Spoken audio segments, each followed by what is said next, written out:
بسم اللہ الرحمن الرحیم۔ حضرت مولانا جلال الدین رومی رحمہ اللہ تعالیٰ، جو کہ حضرت مولائے روم کے نام سے مشہور ہیں، بہت بڑے بزرگ شیخ کامل گزرے ہیں، اور ان کی باقاعدہ ایک کتاب ہے مثنوی مانوی کے نام سے، جو کہ فارسی کے اشعار پر مشتمل ہے۔ اس کے اندر حضرت نے مختلف حکایات، مختلف تمثیلات سے عشق الہی، معرفت الہی اور جو تصوف کے جو بنیادی مسائل ہیں ان کو حضرت نے اس میں ذکر کیا ہے۔ ایسی بہترین کتاب ہے کہ اسے پڑھنے سے انسان کا دل اللہ تعالیٰ کی جانب راغب اور متوجہ ہوتا ہے۔ بالکل ایسے ہی جیسے کہ حضرت نے مثنوی مانوی لکھی ہے، ایسی حضرت کی ایک اور کتاب ہے فیہ ما فیہ۔ اس کا نام ہے فیہ ما فیہ۔ اس کا بڑے مطلب سمجھ لیں۔ فیہ ما فیہ کا مطلب ہوتا ہے اس میں ہے جو کچھ اس میں ہے۔ اس کا لفظی ترجمہ ہے۔ اصل میں یہ حضرت کے ملفوظات ہیں، جو حضرت کی جب مجلس ہوتی تھی، لوگ آ کر بیٹھتے تھے تو حضرت اس وقت جو ارشاد فرمایا کرتے تھے، حضرت کے ایک صاحبزادے تھے، وہ ان تمام ملفوظات کو تحریر کر لیا کرتے تھے۔ تو اصل تو یہ ہے فارسی کے اندر، بعد میں پھر اس کا اردو میں ترجمہ بھی ہو چکا ہے۔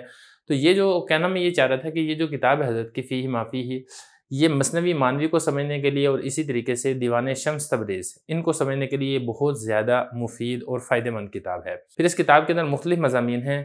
آج کے اس ویڈیو کے اندر میں ایک مضمون کے بارے میں بات کرنا چاہوں گا۔ حضرت اس کے اندر فرماتے ہیں، جو حضرت نے ایک ملفوظ ارشاد فرمایا وہ یہ ہے کہ حضرت فرماتے ہیں کہ صحت اور مال یہ انسان کے لیے دو بڑے حجابات ہوتے ہیں انسان اور اللہ تعالیٰ کے درمیان۔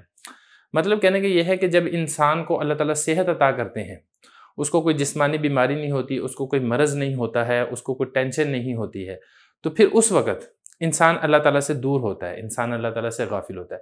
بالکل ایسے ہی جب انسان کو اللہ تعالیٰ مال عطا کرتے ہیں تو مال کے اندر پڑھ کے وہ بھی انسان کے لیے حجاب کا کام دیتا ہے۔ حضرت نے فرمایا کہ جتنے بھی حجابات ہیں ان کی جو اصل اور بنیاد ہے یہی دو حجاب ہے، ان میں سے ایک مال ہے اور دوسرا ان میں سے صحت ہے۔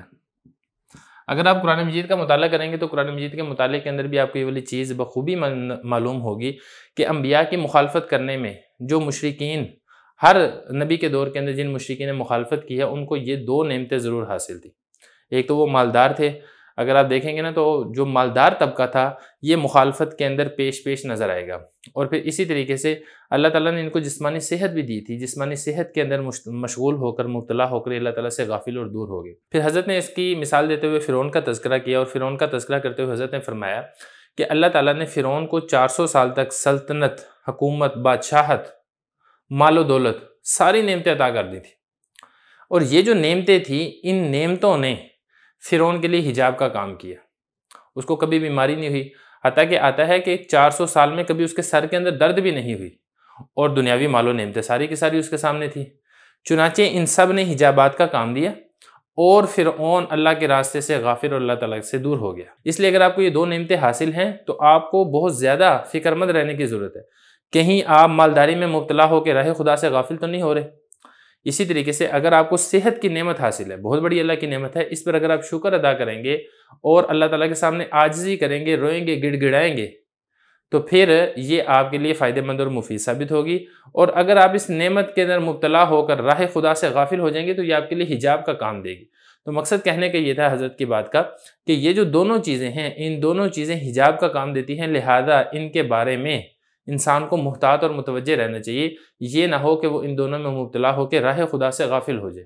تو اللہ تعالیٰ سے مانگنا پڑتا ہے، اللہ تعالیٰ کے سامنے رونا اور گڑ گڑانا پڑتا ہے، تاکہ یہ جو حجابات ہیں یہ راہ خدا کے اندر حائل نہ ہو اور انسان اللہ تعالیٰ کے دن بدن قریب ہو، تاکہ جب مر کے ہم اللہ تعالیٰ کے دربار کے اندر حاضر ہوں تو ہمارا مقام اور مرتبہ ہو اور اللہ تعالیٰ ہم سے راضی ہو، نہ کہ اللہ تعالیٰ ہم سے ناراض ہو اور اللہ تعالیٰ کے سزا کے ہم مستحق ٹھہرے ہیں۔